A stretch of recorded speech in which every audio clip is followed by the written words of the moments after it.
బాబు జగజీవన్ రామ్ 118వ జయంతి సందర్భంగా పామరు ఎమ్మెల్యే వర్ల కుమార్ రాజా నివాళులర్పించారు. నియోజకవర్గంలోని పలు కూడళ్లలో కార్యకర్తలు మరియు అభిమానులతో కలిసి బాబు జగజీవన్ రామ్ గారి విగ్రహానికి పూలమాలలు వేసి నివాళులర్పించారు. ఈ సందర్భంగా కుమార్ రాజా మాట్లాడుతూ సామాజిక సమానత్వం కోసం వెనుకబడిన వర్గాల కోసం పోరాడిన దార్శనికుడు బాబు జగజీవన్ రామ్ అని కొనియాడారు.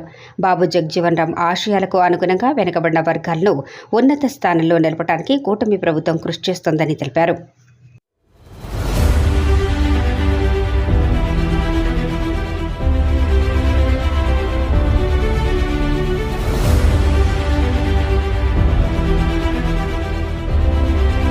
అందరికీ నమస్కారం.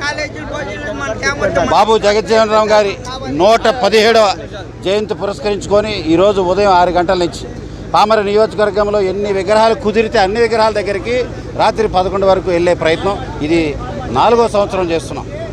ఆ మహనీయుడి యొక్క ఏదైతే సమాజం కోసం దళితుల అభ్యున్నతి కోసం ఆయన చేసిన కృషి యువతరానికి భావితరాలకి తెలియటం కోసం యువతకి స్ఫూర్తి నింపటం కోసం ప్రతి విగ్రహం దగ్గరికి వెళ్ళి పామర నియోజకవర్గంలో అందరం కూడా కూటమి నాయకులు అందరం కూడా దళిత సోదరులతో అందరితో మమేకమై ప్రజలతో మమేకమై యువతతో మమేకమై ఘనంగా ప్రతి చోటుకి వెళ్ళి నివాళులర్పిస్తున్నాం.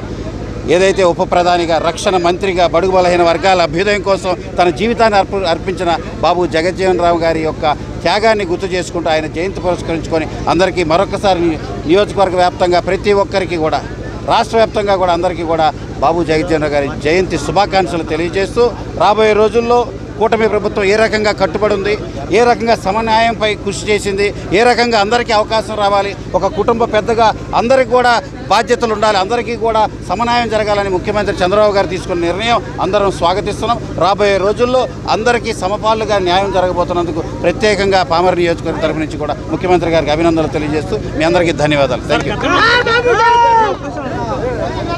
గతంలో కనుక తీసుకుంటే దాదాపుగా కొన్ని సంవత్సరాల నుంచి మూలలు పడిపోయినటువంటి పల్లెటూరులో రోడ్లు కావచ్చు, సీసీ రోడ్ల నిర్మాణం అని దాదాపు కొన్ని సంవత్సరాల నుంచి ఉన్నటువంటి గ్రామాల్లో ప్రజలకు కోరిక దాదాపు కూటమి ప్రభుత్వం అధికారంలోకి వచ్చిన తర్వాత వరుసగా సీసీ రోడ్లు నిర్మాణం కావచ్చు, పలు అభివృద్ధి కార్యక్రమాలు కూడా జరుగుతున్నాయి. ఏదైనా చూస్తారు. ఇది మాటలు చెప్పే ప్రభుత్వం కాదు, కూటమి ప్రభుత్వం చేతల్లో చూపించే ప్రభుత్వం. సాహసోపేత నిర్ణయాలు, సంచలనాత్మక కార్యక్రమాలు అతి కొద్ది కాలంలోనే 9 నెలల్లోనే నవ్వుతో నా భవిష్యత్తు అనే విధంగా 472 సీసీ రోడ్ల పనులు పూర్తి చేయటం, మళ్ళీ రాబోయే నెల 2 నెలల్లో మళ్ళీ 300 పనులకు శ్రీకారం చుట్టడం, ఈ కూలిపోతున్న వంతులు, శిథిలాస్తున్న పరిస్థితులు, గుంతల రోడ్లు వీటన్నిటినీ కూడా బాధ్యతతో వ్యవహరిస్తూ ప్రతిదీ చేసే బాధ్యత ఈ కూటమి ప్రభుత్వం తీసుకుంటుంది. ఇది ముఖ్యమంత్రి చంద్రబాబు గారికే సాధ్యం. రాబోయే రోజుల్లో ఇంకా పామర నియోజకవర్గ ప్రగతికి నేను కృషి చేస్తానని తెలియజేస్తాను.